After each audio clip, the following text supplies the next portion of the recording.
David disait, je vois une fin à tout ce qui est parfait. Ton commandement est d'une ampleur sans limite.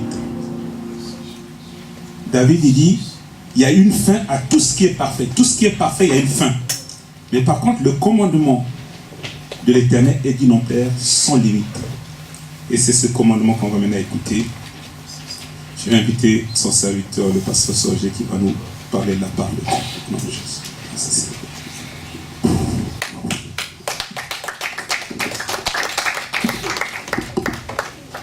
Amen. Que Dieu nous bénisse. Nous avons la victoire dans le nom de Jésus. Amen. Tout ce que nous avons besoin de faire, c'est obéir et de croire que c'est Dieu qui combat. Et comme Dieu combat pour nous, s'il combat pour nous, nous ne pouvons échouer. Parce qu'en lui, il n'y a pas d'échec. En lui, il n'y a pas de défaite. Tant que nous marchons dans l'obéissance, dans la crainte de Dieu, le Seigneur nous donne la victoire. Amen.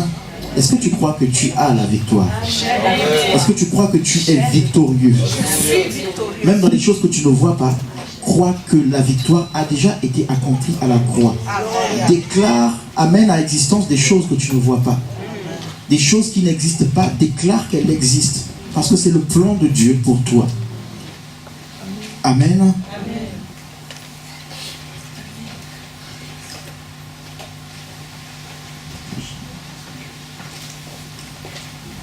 Dans nos vies, l'œuvre, ce n'est pas nous qui la faisons, c'est Dieu qui l'a fait en nous. C'est lui qui nous a sauvés. Et il dit, l'œuvre que j'ai commencée, je l'amènerai jusqu'à l'accomplissement. Je l'amènerai jusqu'au bout.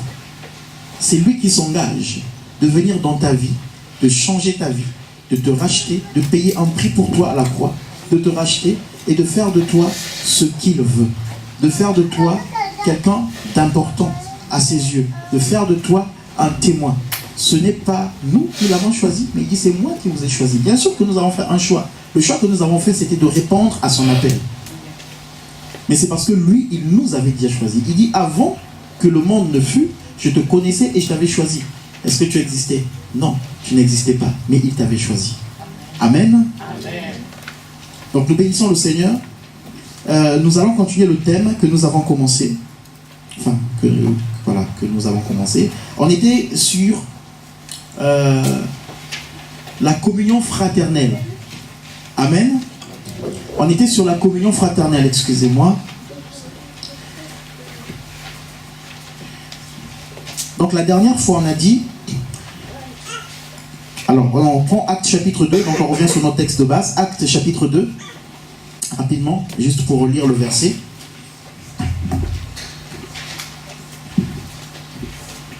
Actes chapitre 2.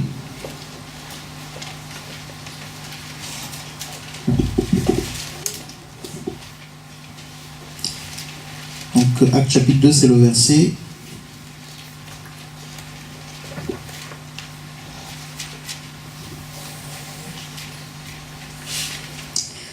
Le verset 41. Actes chapitre 2, verset 41. Est-ce qu'on peut lire rapidement? Si quelqu'un peut lire.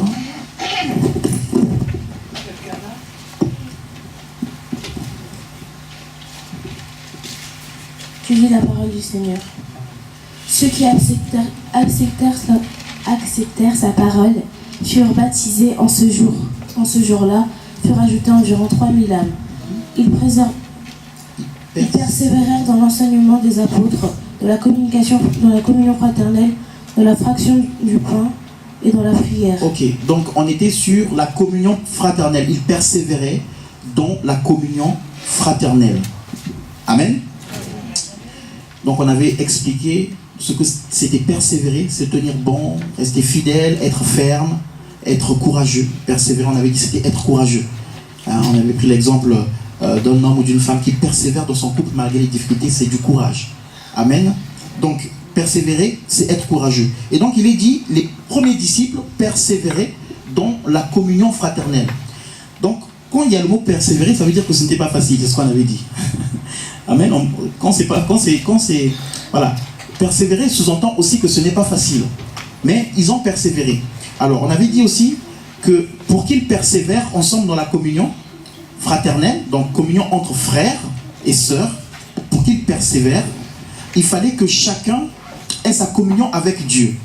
Hein, donc on avait vu dans le livre de 1 Jean, on avait vu que l'apôtre Jean est en train de dire que si nous sommes en communion les uns avec les autres, c'est parce que nous vous annonçons d'abord Christ, pour que nous soyons en communion les uns avec les autres. Donc j'annonce d'abord Christ, parce qu'il dit, on a vécu Christ, on a expérimenté Christ, on a palpé Christ, donc nous vous annonçons l'évangile pour que nous soyons en communion avec vous. Donc l'apôtre avait compris que pour être en communion avec un frère, il fallait d'abord qu'il annonce l'évangile à ce frère-là.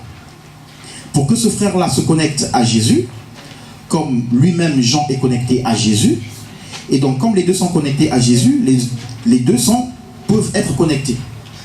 Pourquoi? Parce que si j'ai envie d'être en communion avec ma sœur, moi j'ai un caractère, elle aussi a un caractère, elle a une éducation, j'ai une éducation, donc on va peut-être pas s'entendre. Parce qu'elle va dire, mais moi j'ai été élevé comme ça. Moi je dirais, mais non, moi aussi j'ai été élevé comme ça.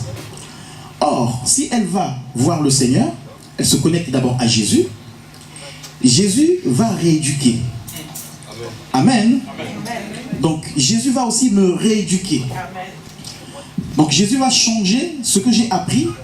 Enfin, quand je dis ce que j'ai appris, peut-être les mauvaises choses, hein, pas les bonnes choses. Parce que de nos familles aussi, nous apprenons des bonnes choses. De nos parents aussi. D'accord? De la société aussi, nous apprenons certaines bonnes choses. Donc, Jésus va me corriger. Jésus va corriger ma soeur. Et donc, elle va être brisée devant le Seigneur. Moi aussi, je vais apprendre le brisement devant le Seigneur. Et donc, du coup, comme je me laisse briser par le Seigneur, je comprends que je dois l'accepter, même si elle a des défauts, et je dois prier pour elle. Elle aussi, elle comprend qu'elle doit m'accepter, même si j'ai des défauts, et qu'elle doit prier pour moi, parce qu'elle a reçu l'amour de Dieu dans son cœur. Parce qu'elle est d'abord allée voir Dieu, et parce que moi aussi, je suis allé voir Dieu. Donc du coup, quand on se retrouve, même si on a des caractères différents, qui peuvent s'opposer, qui peuvent poser des problèmes, mais je vais me dire, ah, mais Dieu me dit, si je vois quelque chose de mauvais en elle, que je prie d'abord pour elle. Et pour prier pour elle, il faut que je l'accepte d'abord telle qu'elle est. Pas pour la juger, mais pour l'accepter d'abord telle qu'elle est. Elle aussi, elle va se dire, bon, il faut que je l'accepte d'abord tel qu'il est. Jésus, pour nous sauver, est venu sur terre. Ça veut dire qu'il nous a acceptés tels que nous étions. Il a pris le corps physique comme nous. Il a vécu sur terre comme nous. Il est descendu à notre niveau pour nous ramener en haut vers lui. Donc si je veux amener une sœur à changer, selon le Seigneur, il faut que je vienne, quand on veut parler à un enfant, on descend souvent pour être à sa taille et lui parler dans les yeux. Donc il faut, non pas que je juge, mais que j'accepte d'abord la situation dans laquelle elle est et que j'essaie de comprendre pourquoi elle est ça, que je me mette devant le Seigneur et que le Seigneur m'aide, pas moi-même, mais que Dieu m'inspire, parce que c'est Dieu qui connaît son cœur, c'est Dieu qui connaît ses problèmes, ses difficultés. Et pour que le Seigneur m'aide à lui donner les mots qu'il faut, qui vont aller guérir l'intérieur. Et là, ensemble, nous pourrons être en communion, et alors en communion avec Dieu. Donc c'est ce que l'apôtre Jean est en train de dire. Il dit, je vous annonce l'évangile pour que nous soyons en communion. Et il rajoute, si nous ne sommes pas dans la lumière, si nous disons que nous servons le Seigneur, que nous aimons le Seigneur, et que nous ne sommes pas dans la lumière, nous vivons dans le mensonge. La vérité n'est point en nous. Donc ça veut dire que dans la communion fraternelle, chacun doit être dans la lumière. S'il y en a une qui n'est pas dans la lumière, eh ben, nous nous montons. On le voit avec Akan. Akan a été dans les ténèbres, c'est-à-dire que Akan, c'est dans l'Ancien Testament. Ils ont combattu, ils ont gagné contre Jéricho, mais Akan avait gardé des choses alors que c'était une vie qui était dévouée à l'interdit. Donc on ne devait rien prendre. Lui, il a caché des choses. Et une seule personne qui a été dans les ténèbres a fait que le combat que Israël a mené contre Haï, qui était une petite ville, ils ont perdu. Amen. Donc, on avait dit que la communion avec Dieu, de chacun de nous, avec son Dieu, je dis bien chacun de nous, c'est-à-dire que chacun de nous va développer sa relation avec Dieu d'abord. Amen. Chacun va avoir le souci d'apprendre de Dieu. Et chacun va avoir le souci de se laisser briser par le Seigneur. Parce que quand l'apôtre Jean parle, c'est parce qu'il y aura un résultat dans le fait d'aller vers Dieu et de se laisser briser par le Seigneur. Donc c'est là que la communion aura un sens. Donc si chacun de nous rentre dans cette logique de se laisser transformer par Dieu, à ce moment-là, nous serons en communion vraiment les uns avec les autres. Nous serons en communion avec Dieu. Amen. Donc je ne vais pas tout résumer parce qu'on a vu pas mal de choses. On avait parlé aussi des pauvres, par exemple dans l'église. Hein, dans la Bible, il était parlé des pauvres qui étaient dans l'église. Et on avait souligné aussi que on a besoin de partager avec les personnes qui sont pauvres dans l'église, voilà, de partager avec eux ce que nous avons. Parce que la communion fraternelle parle aussi de solidarité. On avait vu certains passages où il était dit que ceux qui ont partagé les souffrances de Dieu, de Jésus, ont été en communion avec lui. Donc la communion, c'est aussi partager la souffrance avec l'autre. L'autre traverse une souffrance, et ben je partage cette souffrance avec cette personne. C'est aussi être en communion. On va lire un verset, avant de passer à une autre partie très importante. On va lire un verset, Néhémie chapitre 8, versets 10 à 12. On a parlé d'Esdras tout à l'heure. On va écouter Néhémie chapitre 8, versets 10 à 12.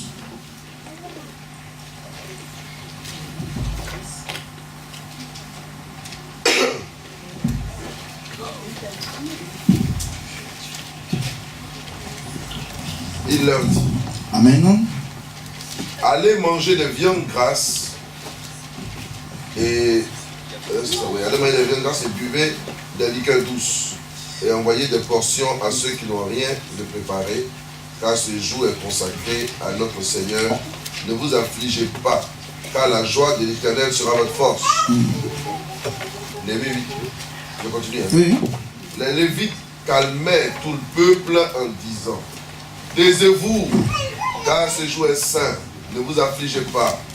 Et tout le peuple s'en alla pour manger et boire, pour envoyer des portions et pour se livrer à de grandes réjouissances, car il avait compris les paroles qu'on leur avait expliquées. Amen.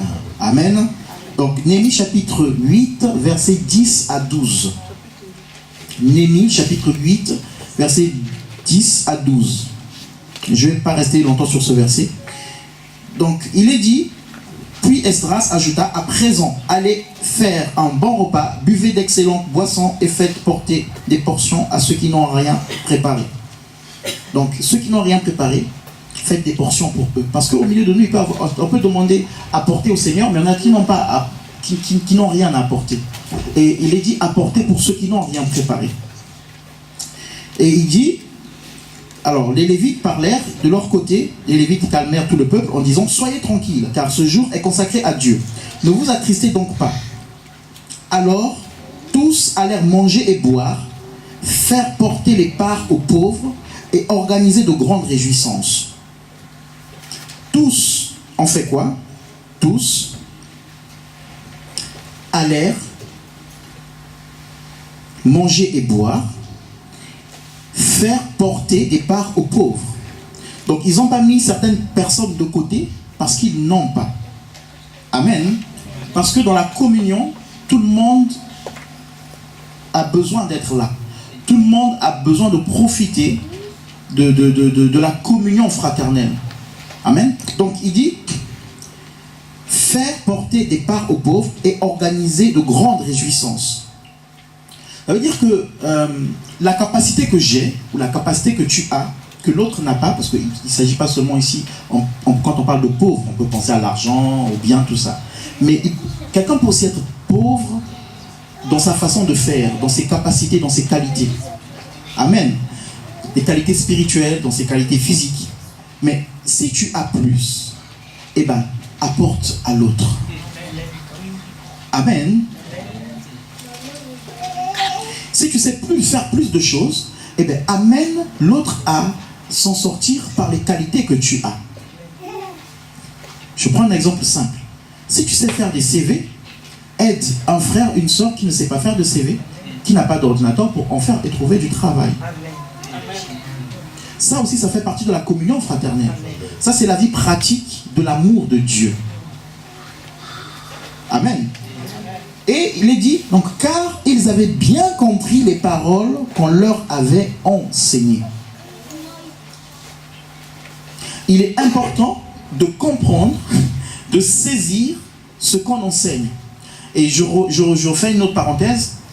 Pour comprendre ce qu'on enseigne, il est important souvent aussi de prendre des notes. Pourquoi? Parce que ce qu'on enseigne, demain, on pourra le donner à d'autres. Souvent, bon là c'est parce que c'est moi qui fais le message, mais quand c'est pas moi qui fais le message, quand le culte est fini, quand je rentre, des fois je peux oublier le message. Qu'est-ce qu'on a prêché aujourd'hui?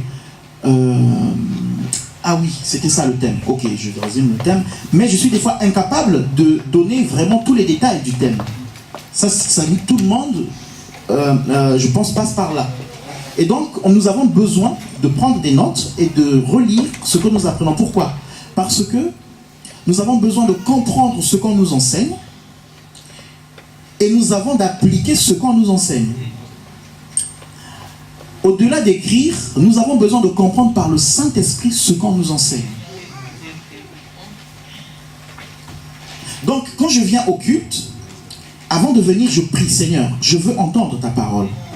Je veux pas seulement entendre de façon audible, mais je veux entendre ta parole dans mon esprit. Je veux comprendre ta parole. Quand je vais écouter, je veux que tu me révèles. Amen. Parce que si je ne comprends pas selon l'esprit, je vais faire les choses par formalisme. Oh ben parce que ici dans l'église, nous on fait comme ça, ben moi aussi je fais. C'est une bonne chose. Mais ce que Dieu aimerait, c'est que je fasse les choses par rapport à mon cœur. Parce que la vérité vient du cœur. Et les actes qu'on doit poser doivent être des actes de vérité. Amen. Donc, il est dit qu'ils avaient fait quoi? Ils avaient apporté aux pauvres, car ils avaient bien compris ce qu'on leur enseignait. Les actes que nous allons poser seront le résultat de la compréhension de ce que nous partageons ensemble. Si nous ne comprenons pas bien ce que nous partageons ensemble, nous allons poser des actes de destruction les uns vers les autres.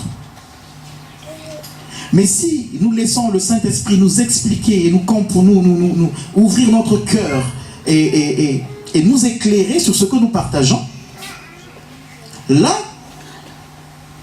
nous allons poser des actes qui vont amener l'Église à être solide, les relations à être solides et vraies et sincères. Amen. Donc, la communion fraternelle est importante.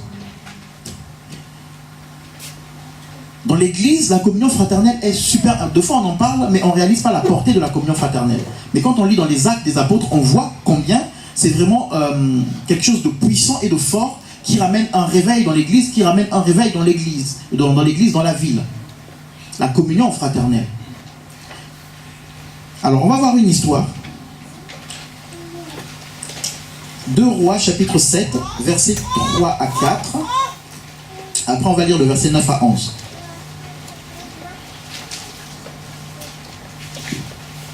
2 Rois, chapitre 7.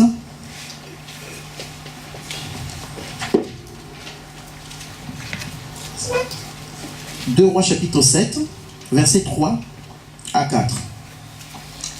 Il y avait, à l'entrée de la porte, 4 lépreux, qui se dirent l'un à l'autre: Quoi, resterons-nous ici jusqu'à ce que nous mourions?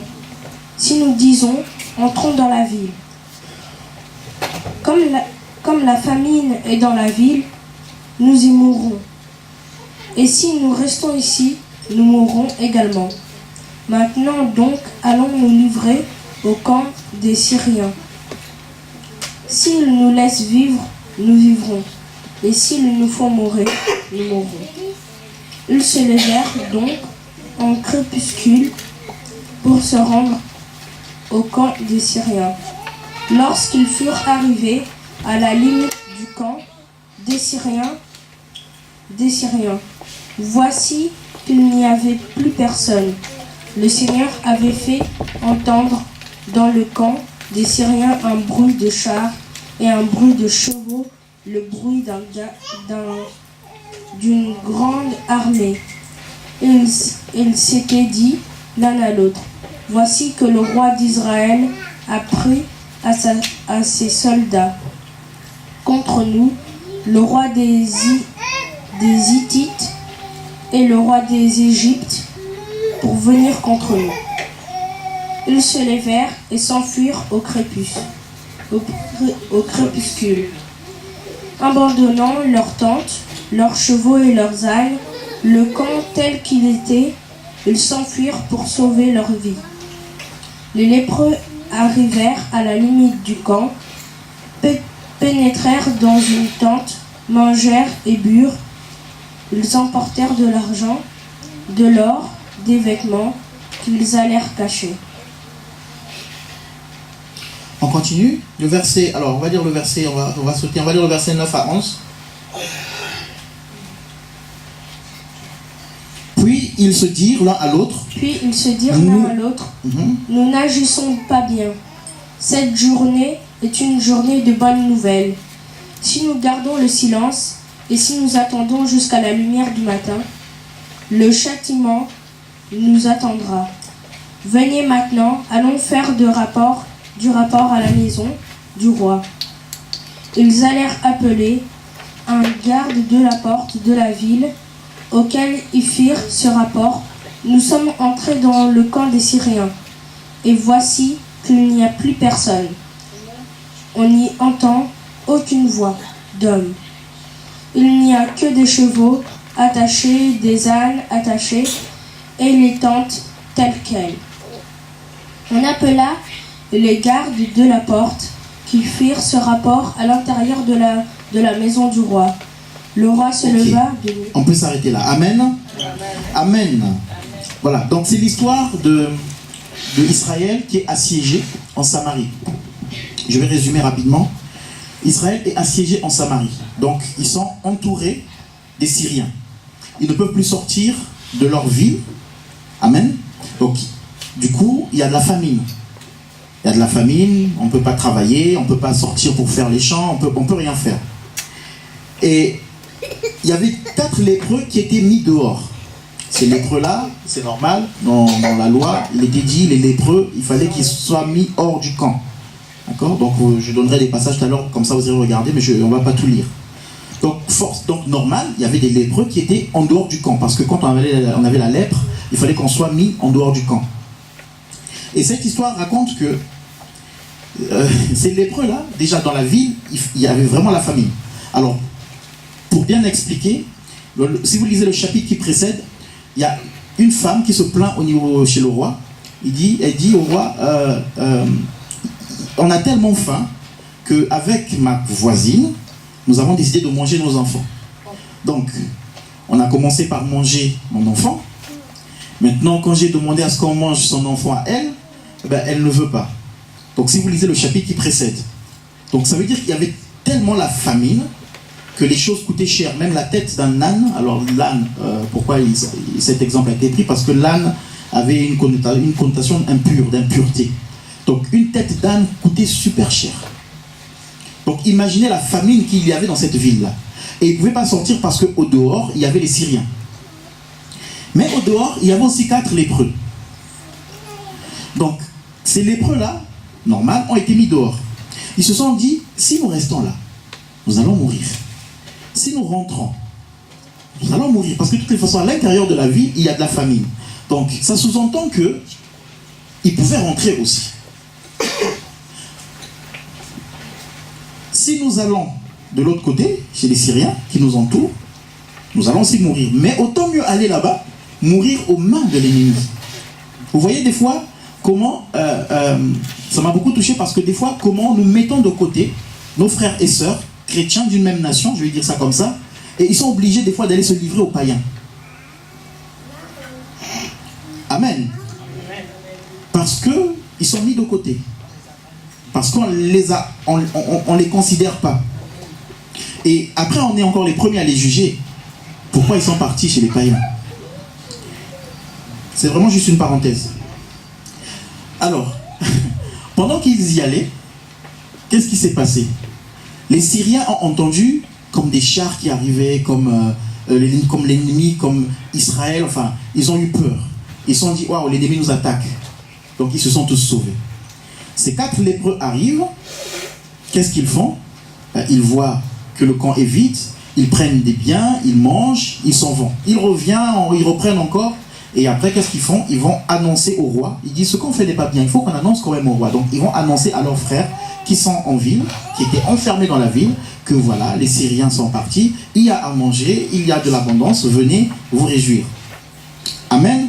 Donc ça, c'est un résumé, parce que je ne peux pas tout donner. Mais je vous laisse noter rapidement. Donc, Lévitique chapitre 13, verset 2, on ne va pas le lire, on le note juste. Lévitique chapitre 13, verset 2. Et puis Lévitique chapitre 13 toujours, versets 46 à 47. Donc là, vous allez voir dans ces passages-là, la condition qui était réservée aux lépreux. Ok? Alors, on va lire dans 2 Rois chapitre 15, verset 5. 2 Rois chapitre 15, verset 5. Rapidement, je vais le lire, comme ça on va gagner du temps. 2 Rois chapitre 15, verset 5. Il est dit quoi? Il est dit, l'Éternel frappa le roi qui demeura lépreux jusqu'au jour de sa mort et habita dans une maison isolée. Jotham, fils du roi, était gérant de la maison et gouvernait le peuple du pays. Donc ici, il s'agit du roi Osias. Regardez bien la comparaison que j'ai avant d'expliquer le passage qu'on a lu des lépreux. J'aimerais d'abord faire une petite comparaison. Donc il y avait le roi Osias qui avait déshonoré Dieu. Qu'est-ce qu'il avait fait? Il était rentré dans le temple et voulait faire le service alors qu'il y avait des sacrificateurs. Les sacrificateurs lui ont dit non, ne le fais pas. Il a voulu le faire et Dieu l'a frappé de la lèpre au front. Dès que Dieu l'a frappé de la lèpre, lui-même il a compris et il est sorti du temple. Les sacrificateurs l'ont fait sortir et la Bible dit qu'il a été mis dans une maison isolée. Amen. Donc, il était dans Israël. Donc c'était le roi d'Israël. Il y avait Israël, il y avait Juda. Lui, il était roi d'Israël. Mais il était dans une maison isolée parce qu'il avait la lèpre. La Bible ne nous dit pas qu'il était mis en dehors du camp. Alors, est-ce que cette maison était en dehors du camp? Je ne sais pas, la Bible ne le dit pas. Mais au moins, il était dans une maison isolée. Mais au chapitre 7, on vient de lire que les 4 lépreux étaient en dehors du camp. Je me suis posé la question de savoir. Je me suis dit, alors que Israël n'est pas en guerre, le roi, on le prend, on le met dans une maison isolée. Bon, ça peut se comprendre, il est roi. Il avait une onction royale. C'était très important dans l'Ancien Testament, qu'on avait une responsabilité sur une nation. Mais il était enfant de Dieu, enfin, il était enfant de Dieu, il faisait partie d'Israël. Maintenant, les 4 lépreux sont aussi des Juifs, des enfants de Dieu. Ils sont en période de guerre. Et je me suis posé la question, comment en période de guerre, ils n'ont pas pensé à dire, bon, même si il faut vous mettre en dehors du camp, mais comme on est en période de guerre, on est environné par des ennemis, vous 4 venez, on va vous mettre dans une maison isolée. Amen. Parce que vous êtes nos frères. Malgré la maladie que vous avez, vous êtes nos frères. Mais ils les ont mis dehors. Ils ont fermé. Donc, si les Syriens vous tuent, vous gérez là-bas. Donc, imaginez un peu la désolation que pouvaient vivre ces 4 lépreux-là. Bien que c'était biblique de mettre les gens en dehors du camp. Mais on pouvait les mettre aussi à l'isolation. Amen. Donc imaginez la douleur que pouvaient ressentir ces hommes-là, ces 4 hommes. Imaginez la souffrance. Imaginez la peur. Jusqu'au point de dire, en tout cas, si on reste là, on va mourir. Si on rentre là aussi, ils ont faim, on va mourir. Si on va au camp, là-bas aussi, bon, qu'est-ce qu'on fait? Allons de l'autre côté. Mais Dieu était avec eux. Amen. Amen. Dieu était avec eux. On peut être rejeté des hommes, mais Dieu est là. Quelqu'un peut te trouver malade, quelqu'un peut te trouver mauvais, quelqu'un peut te trouver sale, mais Dieu, dans ta saleté, Dieu est avec toi. Amen. Et Dieu peut se servir de cette situation pour que tu donnes même la victoire aux personnes qui te trouvaient sale et malade. Amen. Donc même dans l'abondant, on peut être un porteur de miracles. Même dans le rejet, si on garde un état de communion fraternelle, même si on considère des gens qui nous rejettent comme des personnes qui sont des enfants que Dieu aime, on peut être une solution pour ces gens-là. Amen. Hein? Amen.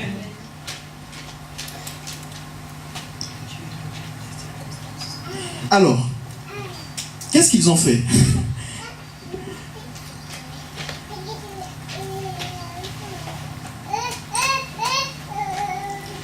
Ils ont dit, ok, on y va. Donc ils ont commencé à manger. Ils ont trouvé le camp des Syriens, il était vide. Ils ont commencé à manger. Ils ont pris des biens, ils sont allés les cacher. Ils sont revenus, ils ont pris d'autres biens, ils les ont cachés. Enfin, ils les ont cachés, ils sont restés là. Et là, en prenant les autres biens, ils se disent, mais ce que nous faisons n'est pas bien. C'est quel verset? C'est le verset 9, je crois. Verset 9. Puis ils se dirent l'un à l'autre, nous n'agissons pas comme il le faut. Ce jour est un jour de bonnes nouvelles. Amen. Amen. Donc si nous nous taisons, si nous attendons jusqu'à l'aube, le châtiment nous atteindra. Pourquoi? Parce qu'ils sont conscients qu'ils ont des frères et sœurs qui sont restés à Samarie. Ce ne sont pas des gens qui, ok, on nous a rejetés. Oh, regarde, tu as vu ce que Dieu a fait? Regarde ce qu'on gagne. Là, on a gagné des richesses. Ok, bah, ils vont voir. Eux, ils nous ont mis dehors. Ils vont voir. On va aller leur montrer ce que nous, on a reçu. On va leur montrer que Dieu était avec nous. Non. Amen. Amen. Dieu n'est pas dans un esprit de vengeance. Dieu est dans un esprit de pardon. Dieu est dans un esprit En fait, Dieu veut qu'on soit des porteurs de solutions pour les autres. Amen. Jésus était un porteur de solutions pour ceux qui le crucifiaient. Même pendant qu'on est en train de le crucifier, il est en train de dire pardonne-leur. Donc, le sacrifice qu'ils sont en train de faire, c'est pour leur pardon de leurs péchés qu'ils sont en train de faire maintenant là. Amen. Alors, ces gens-là ne sont pas glorifiés, n'ont pas dit ah, vous voyez, on a ça, maintenant on va aller leur montrer que Dieu était avec nous. On va aller se glorifier que vous nous avez rejetés. Vous voyez ce que Dieu a fait dans nos vies? Non. Ils savent qu'il y a la famille là-bas. Ils savent que les gens qui les ont rejetés ont faim et ils vont mourir. Et il y a déjà des personnes qui ont commencé à manger des enfants. Et ils disent, mais on ne peut pas faire ça, c'est pas bien ce que nous sommes en train de faire. Donc, la communion fraternelle sera possible que si nous avons un cœur à pardonner les autres. Un cœur à pardonner ceux qui nous rejettent. Souvent, on est dans une attitude de vengeance. C'est-à-dire que, souvent, on appelle ça, il s'est vengé de la vie. J'entends beaucoup cette expression, il s'est vengé de la vie. C'est-à-dire qu'on l'avait rejeté quand il était gamin, sa famille ne voulait pas de lui, il s'est battu, aujourd'hui il est devenu millionnaire et il se venge de la vie. Donc il prouve qu'il a réussi sans la famille. Non, là où tu as réussi sans la famille, maintenant sois par tes bonnes œuvres une solution pour cette famille. Amen. Parce que vous êtes nés de la même famille. Amen. Amen. Sois une réponse pour cette famille. Ma famille m'a abandonné, mais j'ai quand même réussi. Dieu t'a fait réussir pour que tu témoignes de sa puissance, pour que tu témoignes de son amour, pour que tu dises quelque chose de la part de Dieu, pour que le cœur de ta famille soit changé aussi. Mais Dieu ne t'a pas donné la victoire pour que tu en fasses de l'orgueil. Donc, eux, ils ont dit, c'est pas bien ce que nous faisons. Et donc, ils sont repartis. Et qu'est-ce qu'ils ont fait? Ils ont annoncé au roi. Ils ont donné la nouvelle. Donc, je saute tout le reste. Au final, tout le peuple est sorti. Ils sont venus se réjouir avec eux. Donc, les lépreux qui étaient mis de côté, maintenant les lépreux partagent les richesses avec les gens. Donc, vous savez, quand on a faim, hein, on oublie. Donc, les gens ont oublié qu'eux, ils avaient la lèpre. Donc, ils sont ensemble maintenant Ils partagent les richesses, ils partagent les biens ensemble, ils les récupèrent ensemble. Ils ont oublié que c'est des gens qu'ils avaient mis dehors. Ils ont oublié que c'est des gens qui peuvent nous contaminer.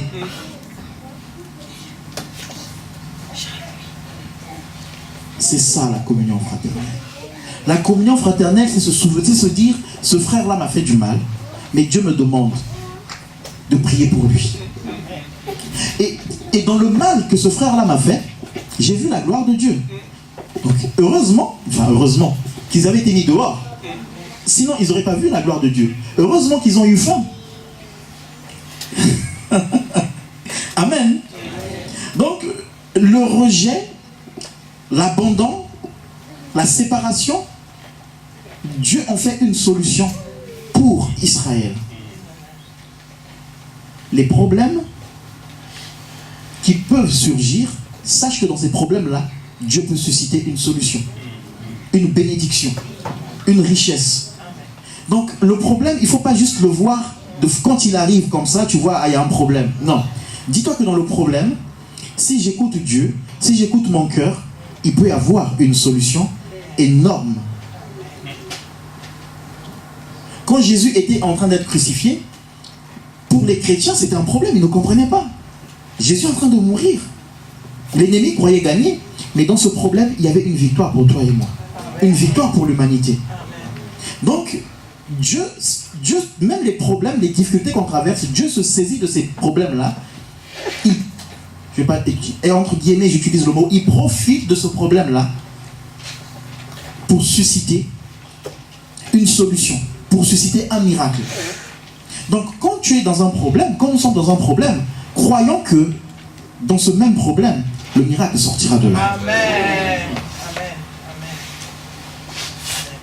Amen. Amen. Quand tu es rejeté, crois que dans ce rejet-là, il y a un miracle qui en sortira. Tu souffres pour tes enfants, crois que la solution, elle viendra aussi de là. Alléluia. Tu te poses des questions pour ton avenir, tu ne sais pas ce qui arrivera demain, mais c'est dans cette situation aussi que tu verras la main de Dieu. Donc, dans le rejet, comment dire ça? Dans le rejet, tu as l'obligation de pardonner, parce que Dieu nous oblige à pardonner, tu n'as pas le choix, nous n'avons pas le choix. Mais dans le rejet, surtout ce que je veux dire, nous avons la capacité de pardonner. C'était énorme. Vous vous rendez compte? Vous vous rendez compte? On est là dans cette salle tous. Et puis on prend 4 personnes et les met dehors. Bon, ici ça va amener dans la paix. Imaginez quand moi j'étais au Congo, on a vécu la guerre. Pendant la guerre, tout le monde se couche par terre. Parce qu'il y a des balles qui percent les murs, donc il faut être couché. Et il faut compter les murs dans la maison. 1, 2, 3, 4 murs. Donc en fonction d'où viennent les coups de feu, il faut se mettre, par exemple, s'il y a 4 murs, couloir, salon, donc il faut se mettre ici. Parce que la balle va percer le premier mur, peut-être pas le deuxième mur. Donc imaginez dans cette situation-là. Et d'ailleurs, c'était arrivé aussi où les gens étaient enfermés dehors. Personne frappe sur la porte, ouvrez-moi. Et les gens ne veulent pas ouvrir parce qu'ils sont couchés. Donc imagine dans cette situation, tu es dedans, dans la maison, et vous mettez des gens dehors parce que simplement ils sont malades, ils peuvent vous contaminer. Mais c'est des gens de votre famille. Et ça tire dehors. Est-ce qu'on se rend compte? Parce que là, on lit une histoire, on ne réalise pas la gravité. Mais eux qui sont dehors, un miracle se produit. Ils rentrent dans la maison. Dans la maison, il n'y avait pas à manger. Ils apportent à manger dans la maison. Et ils disent, tenez, mangez. Vous qui nous avez jetés dehors. Là, on a failli mourir. Mais vous voyez, dehors, on a eu des tomates. On a cueilli des tomates et des avocats. Tenez, mangez. Ils disent pas, vous nous avez laissés dehors. On a failli mourir. Amen. Le cœur à pardonner. Que Dieu nous aide, qu'on ait vraiment le cœur à pardonner. Parce que nous ne serons efficaces que si nous nous pardonnons les uns les autres. Amen.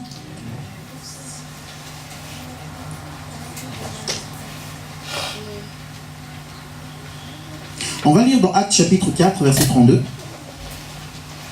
Actes chapitre 4, verset 32. verset 32. Après, on va lire dans Actes chapitre 6, verset 1 à 7.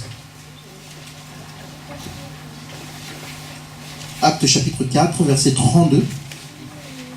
Et ensuite, Actes chapitre 6, verset 1 à 7.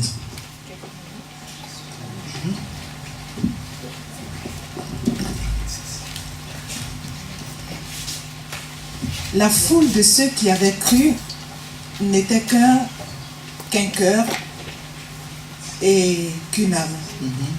Personne ne disait que ses biens lui appartenaient en propre, mais ils mettaient tout en commun. Amen. Amen. Donc, la multitude, donc tous ceux qui avaient cru, étaient devenus croyants. Et ils étaient un seul cœur, une seule âme. Personne ne disait que ses biens lui appartenaient. Donc ça, c'est le verset 32 de Acte 4. Maintenant, on va lire dans Acte chapitre 6, verset 1 à 7.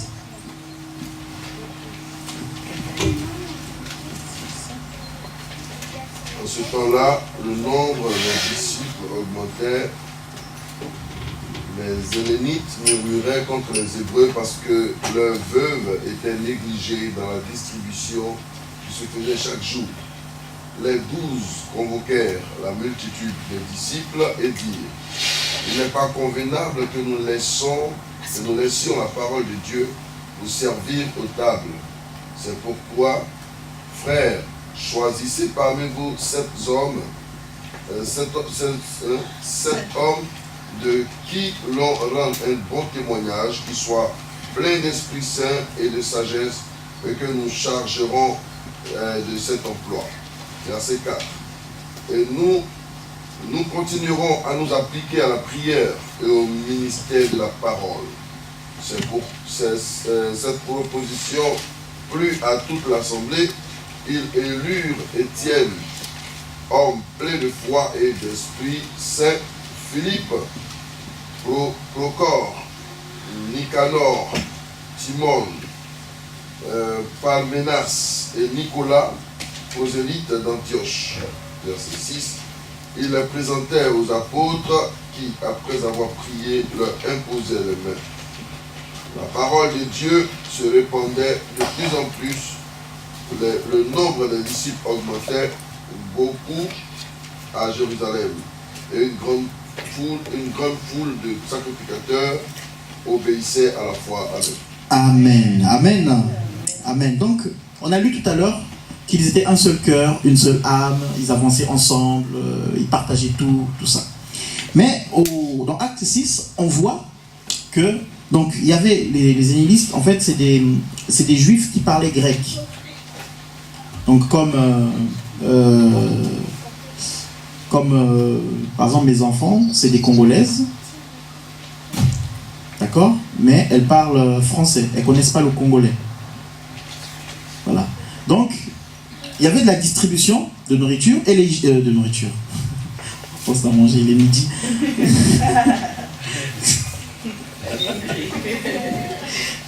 Ok. Donc, excusez-moi. Donc, il y avait de la distribution de biens. Il y avait de la distribution. Et dans cette distribution-là, en fait, il y avait les hellénistes qui étaient négligés. Donc, les veuves, leurs veuves qui étaient négligées. Donc ils en ont parlé, elles ont murmuré. Donc ça veut dire que la distribution se faisait mal. Mais quand on lit bien ce texte, la phrase qui commence au début, c'est « en ces jours-là, comme les disciples se multipliaient ». Donc la multiplication ou le développement de l'Église en termes numériques a amené des problèmes, des soucis de gestion. Donc, il y a des problèmes qui arrivent parce qu'on grandit. C'est normal. Comme nos enfants, quand ils grandissent, il y a des soucis qui arrivent aussi parce qu'ils comprennent certaines choses et ils veulent prendre leurs décisions aussi. Amen. Mais comme je viens de le dire, c'est dans ces difficultés-là aussi qu'est la solution. Donc, l'Église est en train de grandir et puis les problèmes ont commencé. Donc, il y en avait qui ne recevaient pas leur part dans les distributions.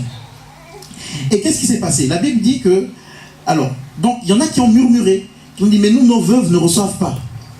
Et la Bible dit que les 12 convoquèrent la multitude des disciples, donc les 12 apôtres, ils convoquèrent la multitude des disciples.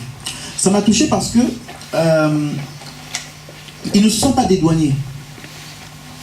Ils se sont sentis responsables de ce qui se passait. Ils pouvaient dire, ce qui se passe, ça ne nous concerne pas. Arrêtez de murmurer. Pourquoi vous murmurez? Soyez dans l'obéissance. Supportez, même si on ne vous donne pas assez. Mais ils ont réagi, ils ont bien réagi. Pourquoi? Parce qu'en tant que responsables, ils avaient des cœurs à aimer tout le monde, à ne pas faire de distinction entre X ou Z, Y et Z. Amen. Donc, les murmures des hellénistes ont poussé les apôtres à se poser des questions. Ils ont pris ça à cœur. Parce que pour eux, il fallait que tout le monde soit béni. Pourquoi? Parce qu'ils étaient un même cœur, une seule âme. Et ça, c'est un état d'esprit que nous devons avoir. Surtout en tant que responsable, on doit avoir un cœur pour tout le monde. Amen. On doit être à l'écoute. Un enfant de Dieu est à l'écoute. Un parent est à l'écoute. Souvent, quand nos enfants murmurent, on dit « Ah, mais toi, tu es toujours comme ça. » Non, écoute ton enfant. Sinon, l'enfant va aller murmurer ailleurs.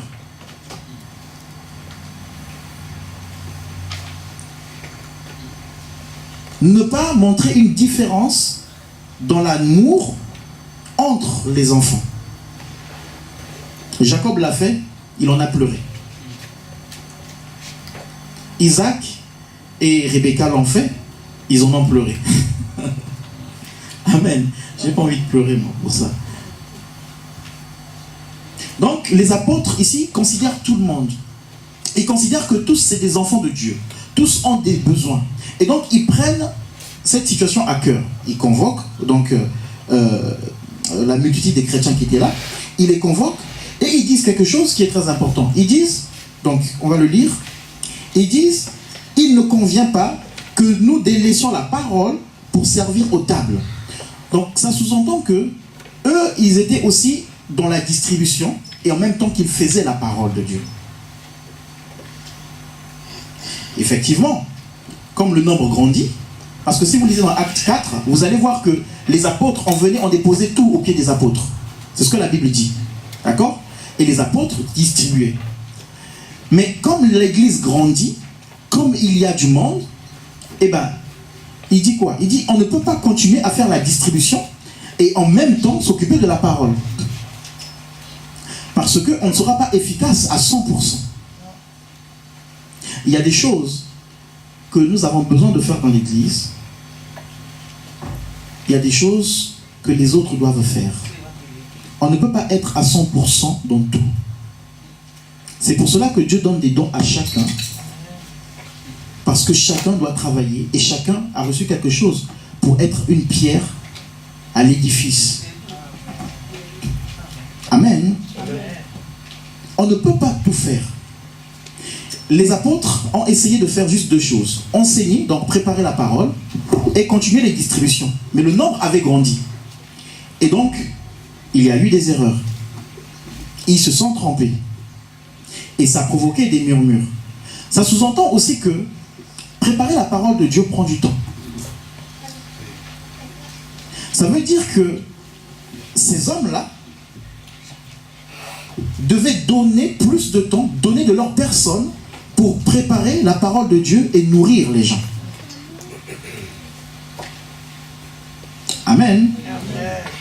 Donc il dit, écoutez, nous, on ne va pas s'occuper de table, parce qu'il faut qu'on s'occupe de la parole. Priorité, il faut qu'on s'occupe de la parole.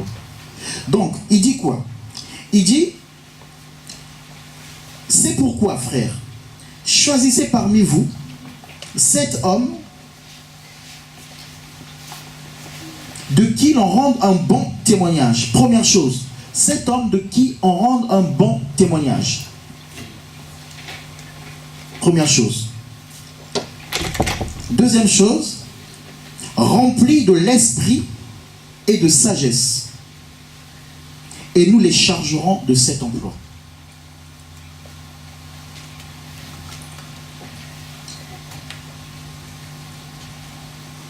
Amen. Amen. Quel emploi? Être au service des tables, distribuer, s'occuper des autres, faire du bien.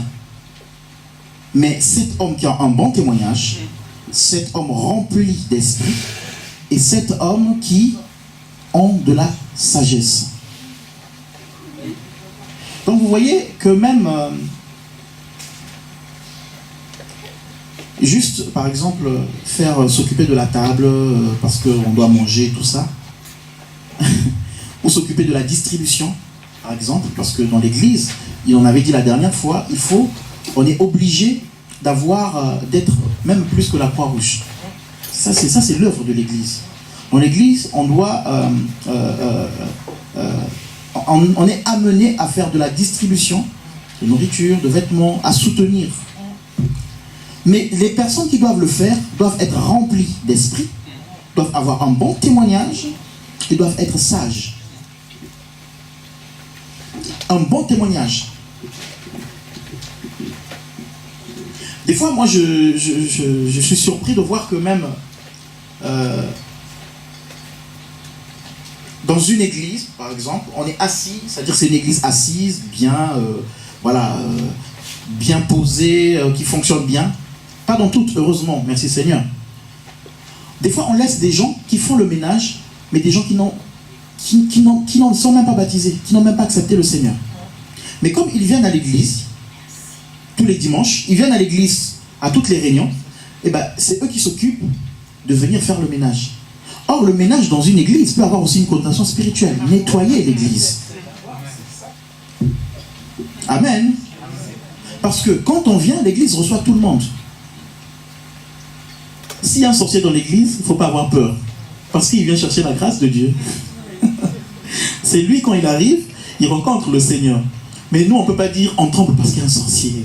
On a peur, tout ça. Non. Le sorcier, il est là. Le Seigneur l'aime. Et il va rencontrer la lumière de Dieu. Et sa vie va changer. S'il ne veut pas changer, lui-même, il va partir. Si on ne prie pas assez, si on n'est pas dans la vérité, il va rester là. Il sera à l'aise. Mais si il y a la lumière de Dieu, lui-même, il va partir. Ou il va demander à changer. Amen. Mais tout le monde vient dans l'église. On ne connaît pas les états d'âme. Et tout le monde dépose spirituellement. On vient, on dépose au Seigneur. Et il y a des églises, en Afrique, ici je ne sais pas, peut-être aussi, où les gens déposent des choses qui sont bizarres. Ils viennent prier, mais ils laissent des choses qui sont bizarres. On avait reçu un frère qui s'appelait Aimé, un grand féticheur qui s'est converti pendant qu'on faisait les baptêmes. Et les gens le fréquentaient à l'église, hein, parce qu'un nouveau converti qui arrivait, tout ça. 3 mois après, le frère il témoigne. Le jour il témoigne, tout le monde l'évite maintenant. Oh, mais pourquoi l'éviter? Parce que le frère avait témoigné ce qu'il était. Donc il a témoigné que quand il est venu pour faire des fétiches, il a ramené des trucs. Donc vous voyez, et puis bon, le Seigneur l'a touché, et donc il y a eu 3 mois quand même de suivi, enfin 3 mois ou plus, je sais plus, de suivi et de délivrance, et ce frère-là, au final, a été totalement transformé, et il a témoigné un jour. Mais ce que je voulais dire, c'est que, vous voyez, il a témoigné quand il venait, il avait préparé ces trucs, il a ramené à l'église. Donc quand on nettoie l'église, si tu n'es pas dans le Seigneur, tu tombes sur quelque chose qui a été déposé. Si tu n'es pas rempli d'esprit, pour que Dieu te donne le discernement, si tu n'as pas un esprit de sagesse pour savoir comment gérer cette situation, si tu n'as pas un bon témoignage, on sait que le frère avait volé là-bas avant-hier, on l'avait vu là-bas. Vous voyez? Donc, c'est des choses dans l'église, si on veut rentrer dans un service rempli d'esprit, bon témoignage. Je veux chanter pour le Seigneur, bon témoignage. Rempli d'esprit, ça veut dire que j'ai accepté le Seigneur. J'ai reçu le Saint-Esprit, j'ai reçu Jésus. Amen. Je veux servir dans quoi que ce soit dans l'église. Bon témoignage, rempli d'esprit. Parce que ce que nous faisons, c'est spirituel. Parce que l'œuvre de Dieu, chanter, rien que venir chanter, là, être dans une chorale et chanter. Alors, on a plein de passages dans la Bible, hein, on va dans 2 Chroniques 20, par exemple, où c'était les chantres qui étaient mis devant, alors qu'ils allaient en guerre. Et quand les chantres ont chanté, le Seigneur lui-même a pris la victoire sur l'ennemi. Donc on croit des fois que, bon, chanter, bon, c'est juste une question de voix, voilà, une question de swing. Non, quand tu chantes, la Bible dit, instruisez-vous par des chants, instruisez-vous par des psaumes. Donc ça veut dire, c'est comme si tu donnes un enseignement. Et celui qui chante sera jugé sévèrement comme celui qui enseigne. Parce qu'en chantant, il chante la parole de Dieu et il enseigne par sa chanson. Et donc, celui qui chante est dans un combat spirituel aussi. Celui qui nettoie l'église est dans le service de Dieu, il est dans un combat spirituel. Celui qui s'occupe de la distribution, alors si tu t'occupes de la distribution à Emmaüs ou à la Croix-Rouge ou dans une association, peu importe, il n'y a pas de souci, là il n'y a pas de problème. Mais dès que ça concerne les choses de l'église, les choses de Dieu, avant de faire la distribution, on prie d'abord. Amen. On prie d'abord. Parce que c'est spirituel. Le vêtement que tu donnes, on prie pour ces vêtements, c'est sanctifié. Derrière, c'est comme quelqu'un qui peut vous donner un habit, mais c'est quelqu'un qui est dans le monde, dans l'occultisme. Mais cet habit-là est travaillé. Et ça va t'apporter des problèmes. En Christ, nous bénissons et nous disons, les personnes qui vont porter ça, qu'ils soient bénis, qu'ils prospèrent, qu'ils avancent dans leur vie. Amen. Donc c'est spirituel. Et donc rien que pour faire cette œuvre-là, il fallait des personnes remplies d'esprit. Des personnes qui avaient un bon témoignage. Mais ce qui est merveilleux dans ce passage, c'est ce que je voulais souligner, c'est que c'est parti de quoi? Des murmures. Il y a des personnes qui ont murmuré parce qu'ils n'étaient pas bien servis. Mais les murmures ont été une occasion pour faire naître des vocations au milieu de l'église.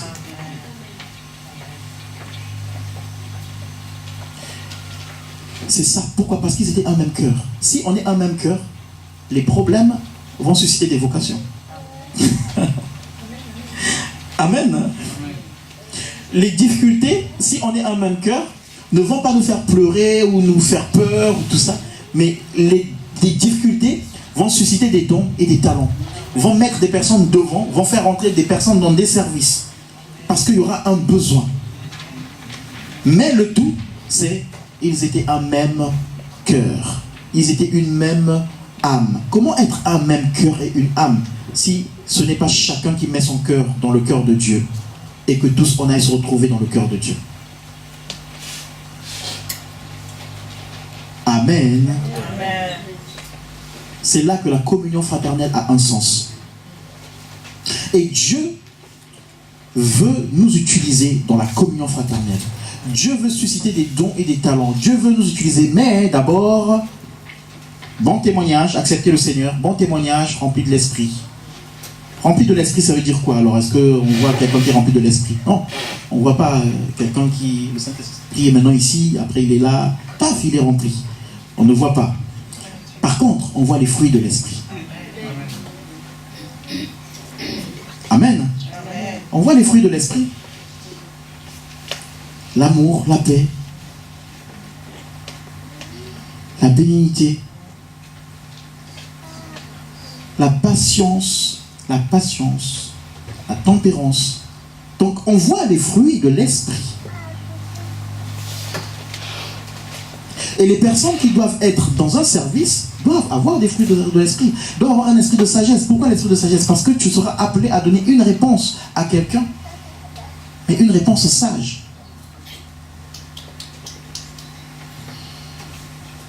Ça te convient pas? Bon, quitte-la. Ah, moi je m'occupe de la distribution, mais je connais tel frère, je m'entends bien avec lui. Donc lui, je lui garde ça, je lui mets ça de côté. Mais tu es chargé de la distribution, mais tu t'entends tellement bien avec X ou Y, et tu mets des choses de côté. C'est pas un bon témoignage. Alors qu'il y en a quelqu'un qui est devant toi, qui en a besoin. Amen.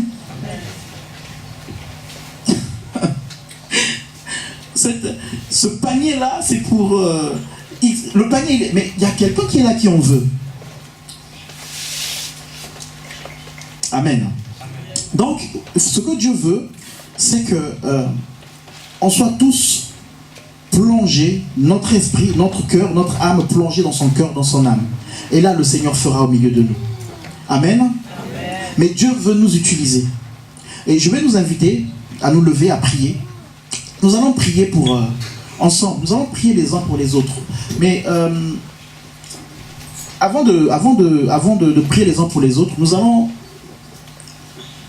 nous examiner, regarder nos vies. Où n'avons-nous pas été un même cœur avec un frère ou avec une sœur? À quel moment, peut-être que je n'ai pas supporté quelqu'un. Peut-être qu'il y a quelque chose que je cache dans mon cœur vis-à-vis de quelqu'un.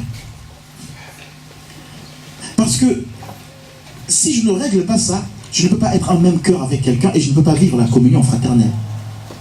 Peut-être qu'il y a quelque chose que j'ai caché à mon frère ou à ma soeur. Peut-être qu'il y a quelque chose que je ne supporte pas dans la vie de l'autre. Nous allons répandre nos cœurs devant le Seigneur. Tu vas prier pour ton cœur. Tu vas dire, Seigneur, je t'ouvre mon cœur. Je te demande pardon. Pardon là où je n'ai pas supporté un frère. Pardon là où je n'ai pas accepté une sœur. Pardon là où j'ai jugé un frère, une sœur. Pardon là où j'ai condamné, alors que toi tu es mort pour sauver. Je te demande pardon. Pardon là où je n'ai pas été juste dans mes choix vis-à-vis d'un frère ou d'une sœur. Élevons nos voix et demandons pardon au Seigneur.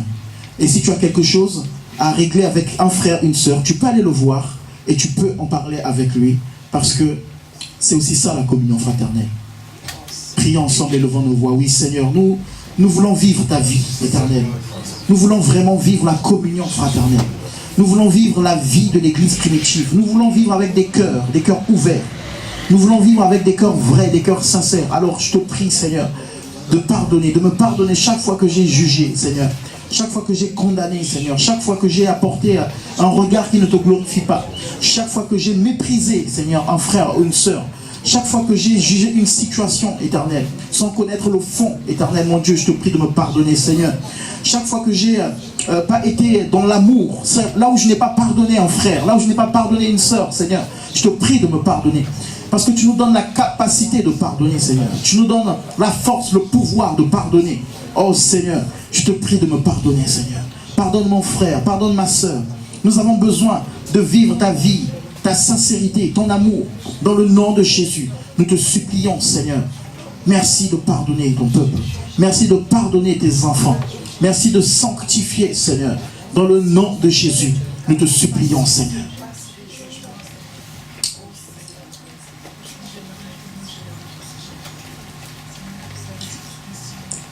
Nous allons prier, nous allons demander au Seigneur de renouveler notre pensée, de renouveler notre intelligence. De renouveler notre intelligence. Demandons au Seigneur de renouveler, de changer notre façon de penser. De changer notre mentalité. Parce que nous voulons voir comme Dieu voit. Vous savez, le Père, le Fils, le Saint-Esprit, ils forment une seule personne. Il y a une communion qui est là. Et Dieu nous voit comme ça. Formant une seule personne. Demandons au Seigneur de changer notre mentalité. Prions, Seigneur, oui, change notre mentalité. Change nos pensées. C'est en te suppliant, change nos pensées, change notre façon de voir, Seigneur. Au nom de Jésus, change notre façon de raisonner. Dans le nom de Jésus-Christ, Père, s'il te plaît. Oh, je te prie de changer nos raisonnements, de changer, Seigneur, notre façon d'être, Seigneur, s'il te plaît. Je veux que mes pensées soient renouvelées par ta parole, Seigneur. Oh, s'il te plaît, je veux voir différemment et je veux accepter ta parole. Dans le nom de Jésus, nous te supplions, Seigneur, pour la seule gloire de ton nom. Au nom de Jésus. Nous allons prier les uns pour les autres. J'aimerais que tu prennes quelqu'un à côté de toi et que tu pries pour lui, que tu le bénisses et que tu dises, je veux marcher en communion avec mon frère, avec ma soeur. Nous voulons marcher ensemble. Nous voulons être en communion par Jésus, ensemble. Prends quelqu'un à côté de toi et prie. Prions ensemble. Oui, Seigneur, je te prie pour ma soeur. Oh, je veux être en communion avec ma soeur dans le nom de Jésus. Je veux être en relation avec elle, Seigneur. Garder une bonne communion avec elle. Dans le nom de Jésus. Garder une bonne communion, garder une bonne relation, Seigneur. Dans le nom de Jésus. Je veux, Seigneur, être en communion avec elle dans les difficultés, dans les moments de joie, Oh, dans chaque instant, Seigneur, je veux être en relation, en communion avec elle. Je veux garder une bonne relation avec elle. Seigneur, s'il te plaît, aide-moi, Seigneur, à regarder à toi. Que mes yeux soient fixés vers toi, mes pensées vers toi. Que elle aussi regarde à toi, qu'elle s'attende à toi, Seigneur. Et qu'ensemble, nous puissions avancer pour ta gloire. Dans le nom de Jésus, nous te supplions, Seigneur. Oh, béni sois-tu pour cette relation, Seigneur. Cette communion que tu donnes de vivre. Dans le nom de Jésus. Merci, Seigneur. Au nom de Jésus-Christ. Tu peux changer de personne. On peut changer de personne et continuer à prier ensemble. On peut changer de personne. Seigneur, je te prie. Merci pour mon frère. Merci vraiment pour la grâce de Dieu sur sa vie, Seigneur.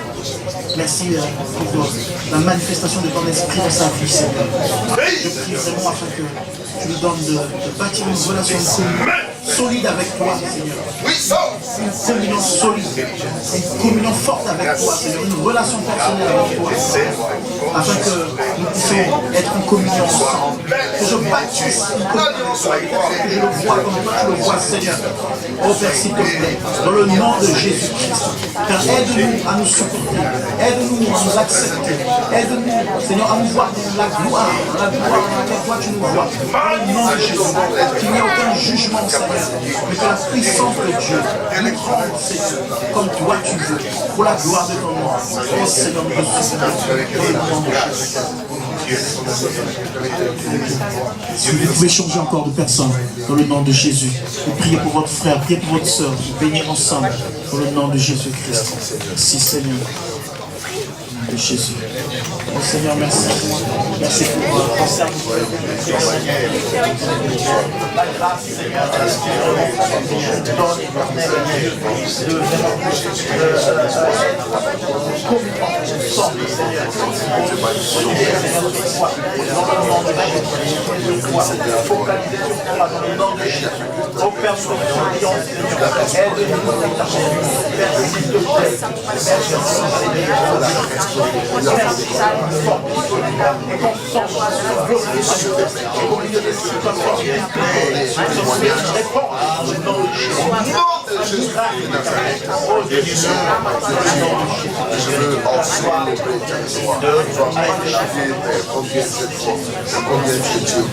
on change encore, on change. Va vers ton frère et bénis-le. Déclare une communion avec ton frère. Seigneur, je déclare une communion sincère avec mon frère. Firmin, Seigneur, je déclare une communion sincère. Oh Jésus, vraiment, aide-moi à être brisé, aide-moi à l'accepter tel qu'il est, aide-moi à le voir comme toi tu le vois. Oh Jésus, s'il te plaît, je refuse toute forme de jugement, toute forme d'orgueil, Seigneur. Aide-moi, Seigneur, à l'accepter. Oh, aide-moi, oh Dieu, à le voir comme selon toi. Père, s'il te plaît, merci de m'aider, Seigneur. Merci, Seigneur. Nous brisons, Seigneur. Je brise tout ce qui peut nous empêcher de focaliser sur toi, Seigneur. Nous le fais transformer par toi. Oh Dieu, notre Dieu, je te supplie, Seigneur. Power of the Lord, in the name of Jesus. Hallelujah. Au nom de Jésus. Je vais te louer, je vais te célébrer. Alléluia. Merci Seigneur pour la vie de ta servante. Je vais te prier au nom de Jésus. Je vais célébrer ton nom. Car tu es Dieu, Seigneur, dans sa vie. Au nom de Jésus. C'est toi qui accordes ta grâce. C'est toi qui donnes de te louer. C'est toi qui donnes de te célébrer. C'est toi qui renouvelle les alliances, Seigneur. Et mon âme veut te bénir, Seigneur. Seigneur, je sais que le fait qu'elle regarde à toi, c'est toi qui permettra que ton nom soit élevé. Antiquité, Seigneur, sois béni à jamais, sois élevé à jamais, sois magnifié dans sa vie. Au nom de Jésus-Christ, Éternel, tu es Dieu et tu es vivant. Tu es Dieu et tu es glorieux. Je prie, Seigneur, que ta lumière, ton onction, la puissance de ton règne, Éternel, soit dans sa vie pour ta gloire. Au nom de Jésus-Christ de Nazareth, alléluia. Merci pour sa fidélité. On continue de se chanter. Vous prenez quelqu'un d'autre, vous priez, voilà. Hein? Père, au nom de Jésus-Christ de Nazareth, ton nom c'est quoi? Carole. Je veux prier pour Carole, Seigneur, afin que ta main soit dans sa vie, Seigneur. Éternel, tu es Dieu pour elle, tu es Dieu pour sa vie, tu es Dieu pour ses enfants, tu es Dieu, Seigneur, pour ses projets, tu es Dieu pour son foyer. Et je veux prier au nom de Jésus-Christ de Nazareth, afin que ta main soit étendue dans sa vie, Seigneur, Dieu de gloire, et que tu puisses continuer de la restaurer, que tu puisses continuer, Seigneur, de lui accorder ta lumière, la vie, la gloire, la puissance, ton règne, Père, au nom de Jésus-Christ de Nazareth. Dieu, Père, mon âme, sois élevé, Père, sois magnifié dans son nom. Restauration dans sa vie, Père. Au nom de Jésus-Christ, au nom de Jésus-Christ, Seigneur, je te prie, Père, je te prie, Père, je t'affirme, Père, au nom de ta vie. Merci, Seigneur. Merci, Seigneur. Encore une dernière fois. Pour ta servante, Seigneur, la porte dans le creux de ta main, oh Dieu, tu es grand, tu es glorieux, tu es puissant, éternel Dieu, tu es élevé, tu es le roi des rois, le roi des gloires, le Christ, le Père, l'agneau pascal, tu es celui qui restaure sa vie, son choix de vie, afin que, oh Dieu, le feu de l'éternel descende pour consumer les attaques contre sa vie au nom de Jésus-Christ, et que toi-même, Seigneur, tu sois celui qui règne dans sa vie, celui qui lui accorde ta grâce, celui qui donne, Seigneur, de tout être heureux, bénis sa mère, bénis son foyer, bénis ses enfants, alléluia, bénis sa vie, Seigneur, avec son alliance, de pouvoir te remercier. Merci pour ta grâce, Seigneur, alléluia. Au nom de Jésus, au nom de Jésus. Merci pour ça, la lumière. Ta grâce sur cette manifestation, ta faveur. Je prie pour une relation, une communion véritable. Dans le nom de Jésus, je suis merci pour pour manifester la grandeur de ton nom. La Bible dit que c'est toi, éternel, qui est en et c'est moi l'alliance dans la vie de chacun. C'est pour cela j'invoque ton nom, je prie, Père, afin que le peuple signe dans leur vie tout ce qui est prêt à ta gloire, et que ton nom puisse être relevé, et que l'alliance soit renouvelée, et que le fait, Seigneur, qui se déplace, et qui vienne dans ta maison, Père, que tu te renouvelles encore dans leur vie, que tu te révèles à eux de manière puissante, au nom de Jésus-Christ, afin que les lumières des ténèbres, les lumières de la mondialité tombent, au nom de Jésus. Restauration, restauration dans leur vie, afin que la gloire soit rendue. Père, au nom de Jésus-Christ. Alléluia. Gloire à toi, Seigneur. Merci, Père. Alléluia. Père, je vais te louer, je vais célébrer ton nom. Merci, éternel. Pour tous tes bienfaits, je vais te glorifier, éternel Dieu, tu es vivant, tu es glorieux, tu es élevé, tu es celui qui règne. Et mon âme te bénit, Seigneur. Mon âme veut célébrer ton nom, c'est toi qui es vivant. Et je veux prier pour la vie de tes enfants, afin qu'au nom de Jésus-Christ, ton règne soit manifeste dans leur vie, éternel. Au nom de Jésus, au nom de Jésus, Seigneur, renouvelle ton alliance dans leur vie, Seigneur. Oh Père, afin que la communion soit réelle en eux, oh Dieu de gloire, afin que ton nom puisse être élevé. À toi la gloire, Seigneur. Oh, chasse de leur vie, Seigneur. Oh, prends place, Seigneur, enseigne-leur, donne-leur de se lever, de magnifier ton nom, Père, d'élever ton dignité et en gloire, car tu demeures le véritable Dieu, l'alpha et l'oméga, le premier, le dernier, le commencement et la fin des choses. Père, oh Père, oh Père, oh Père, au nom de Jésus-Christ, nous célébrons ton nom. À toi seul la gloire. Pour le Fils et le Merci Père, alléluia. Gloire à toi éternel. Merci pour ta grandeur. Merci Père pour ta fidélité Père. Éternel, je prie pour sa vie, je prie pour son bébé.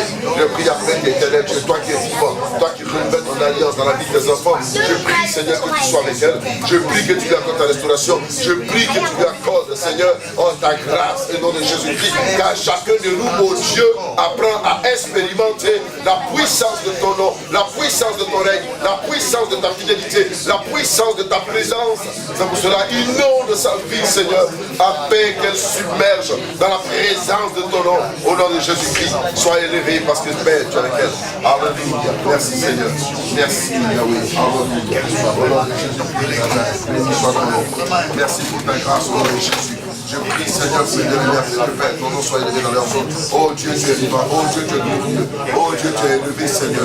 Tu es magnifié, tu es élevé. Je crie à plein gosier vers le roi des gloires, vers le roi des rois, vers le Seigneur des seigneurs, vers l'alpha et l'oméga, vers le premier et le dernier, le commencement et la fin de toutes choses. Père, viens accorder restauration dans la vie de tes enfants, Seigneur. Au nom de Jésus-Christ de Nazareth, tu es l'alpha et l'oméga, Seigneur. Tu es celui qui est, qui était, qui vient. Et mon âme te bénit, Seigneur, alléluia. Mon âme se lève ta grandeur, car c'est toi qui renouvelles ton alliance dans la vie de chacun de nous. Et mon âme célèbre ton nom. C'est pour cela, au nom de Jésus, Christ de Nazareth, oh, viens encore, et accorde, Seigneur, oh, la vraie communion fraternelle dans le cœur des enfants, et glorifie ton nom. Merci pour ta grâce, Seigneur, alléluia. Au nom de Jésus-Christ de Nazareth, louange à toi, éternel, alléluia. Merci pour mon frère, éternel Dieu. Je veux prier pour mon frère, au nom de Jésus-Christ de Nazareth. C'est toi qui es vivant et c'est toi qui es élevé. C'est toi qui es magnifié pour la vie de ton serviteur. Je prie, Seigneur, au nom de Jésus-Christ, afin que tu sois avec la vie de ton serviteur Moïse. Au nom de Jésus-Christ de Nazareth, Seigneur, c'est toi qui le connais mieux que lui-même. Tu le connais mieux que lui-même, Seigneur. Et je prie, Seigneur, tu connais à ce moment sa besoin et sa constance avec toi, Seigneur. Renouvelle ton alliance encore avec lui, Seigneur. Manifeste ta gloire avec lui. Manifeste tes projets avec lui. Permets-lui de pouvoir encore te glorifier, Seigneur, au nom de Jésus-Christ. Sois avec, Seigneur, au nom de Jésus-Christ, sa famille, Seigneur, son église, oh Dieu, au nom de Jésus-Christ, afin que toi qui es l'éternel, toi qui conduis ses pas, Seigneur, de le conduire, Seigneur, au nom de Jésus-Christ, de le conduire, Seigneur, au nom de Jésus, de le conduire, Seigneur, au nom de Jésus-Christ. Ah, c'est avec toi que nous avons la victoire, alléluia. Alléluia. Gloire à toi, Seigneur. Béni sois-tu, éternel. Merci pour ta grâce, merci pour la vie de mon frère. Je bénis ton nom parce que c'est toi qui règnes dans sa vie et c'est toi qui lui accordes ta grâce. Louange à toi parce que c'est toi qui prépares le témoignage de chacun. Et nous savons qu'avec le témoignage que tu donnes à chacun, nous te glorifierons, nous te magnifierons, nous te célébrerons, nous glorifierons ton nom, nous danserons pour ta gloire. C'est pour cela, au nom de Jésus-Christ, continue, Seigneur, de le restaurer et de lui accorder ta grâce. Continue de magnifier ton nom dans sa vie. Continue, Seigneur, de continuer de le bénir afin que gloire te soit rendue, élévation et gloire te soit rendue, Seigneur. À toi seul la gloire. Merci pour ta fidélité, Seigneur. Au nom de Jésus. Merci, Seigneur. Gloire à toi, éternel. Merci, Seigneur. Alléluia. Dans le nom de Jésus, je déclare une communion sincère et vraie au nom de Jésus au milieu de ton peuple. Je déclare et je prophétise au nom de Jésus, je déclare une communion sincère et véritable dans le nom de Jésus. Je prie pour une vraie communion avec toi, une vraie relation avec toi, une vie de brisement, une vie d'acceptation de l'autre dans le nom de Jésus-Christ. Je déclare au milieu de nous l'amour de Dieu, un amour qui vient du ciel, qui remplit à chaque instant nos cœurs, dans le nom de Jésus, à chaque moment, dans chaque situation. Oh, quand des situations arrivent, je déclare que l'amour de Dieu surabonde encore dans nos cœurs, dans le nom de Jésus. Je déclare dans le nom de Jésus que les difficultés, les problèmes ne sont qu'une occasion pour ramener l'amour de Dieu au milieu de nous, dans le nom de Jésus-Christ. Je prophétise la paix dans les cœurs. Je prophétise la joie dans ce milieu, au nom de Jésus-Christ. Vraiment, je déclare une relation d'amis, une relation de frères et sœurs. Oh, comme tu le dis, je ne vous appelle plus serviteurs, mais je vous appelle amis parce que je vous ai fait connaître. Oh Seigneur, je prie, Seigneur, afin que chacun ici fasse connaissance l'un de l'autre. Dans le nom de Jésus. Je déclare que la vie entre nous ne s'arrête pas à l'église, mais c'est une vie qui continue à l'extérieur. Dans le nom de Jésus-Christ. Je déclare que nous prenons soin des autres dans la semaine. Je déclare que nous prenons soin des autres tous les jours. Nous nous soucions des autres, nous pensons aux autres. Je déclare qu'il n'y a aucun parti pris, mais que nous sommes un seul cœur, une même âme, une même pensée, à cause de Jésus-Christ qui nous unifie, qui nous réunit, dans le nom de Jésus-Christ. Merci Seigneur. Je vais appeler le pasteur Moïse qui va venir bénir encore l'église.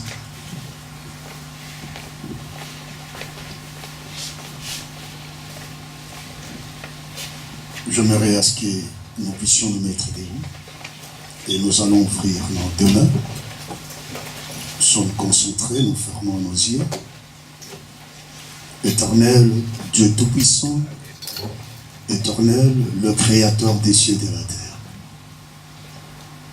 Tu es Dieu qui continue même à créer dans l'ombre.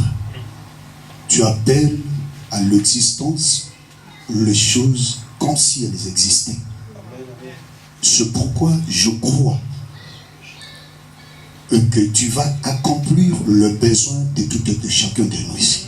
Je le crois au nom de Jésus. Toi qui as créé une source d'eau dans le rocher, dans le désert. Et pourtant, tu avais déjà fini à crier. Mais lorsqu'Israël traversait le désert, tu n'as pas pris de repos. Seigneur, pour Israël, pour Jérusalem, tu ne prendras pas de repos. Amen. Et nous sommes de nouvelles Israël, de nouvelles Jérusalem. Continue à crier, Seigneur, là où toi tu trouves qu'il n'y a encore rien. Et continue à ouvrir, à bénir. La communion fraternelle, c'est une forme de création. Lorsque quelqu'un n'en a pas, toi tu donnes, Seigneur. Lorsque quelqu'un a besoin, tu lui donnes. Toute forme de besoin, je te demande, donne à ton peuple. Tant spirituel, administratif, ou encore, que ce soit matériel, financier, je ne sais pas, donne selon le besoin de quelqu'un. Pour que ces gens croient que lorsque nous nous approchons devant toi, ce n'est pas seulement pour t'adorer, mais pour que nous recevions de toi aussi. C'est pourquoi je te déclare béni ce matin dans le nom de Jésus-Christ. Si une porte a été fermée au nom de Jésus-Christ et que cette porte s'ouvre. Si tu es venu malade, que Dieu te donne la guérison au nom de Jésus-Christ. Je te communique l'esprit de communion fraternelle. Je te communique l'Esprit Saint, l'Esprit de Dieu, l'Esprit des ouvertures. Et je déclare au nom de Jésus-Christ que tout ce qui a été fructifié, que l'Éternel Dieu le rétablisse maintenant. Parce qu'il est le Dieu qu'on l'appelle le réparateur de brèches, qu'il répare là où il y a été des brèches. Recevez ce que vous avez besoin. Que le ciel s'ouvre pour votre faveur. Et que la droite de Dieu qui n'est pas courte pour agir, agisse sur votre vie. Où il n'y avait pas de chemin, que l'Éternel lui-même soit ton chemin. Tu es le Dieu Tout-Puissant. Bénis cet enseignement, Seigneur. Et bénis la personne que tu t'es choisie pour qu'elle puisse nous parler de ta part.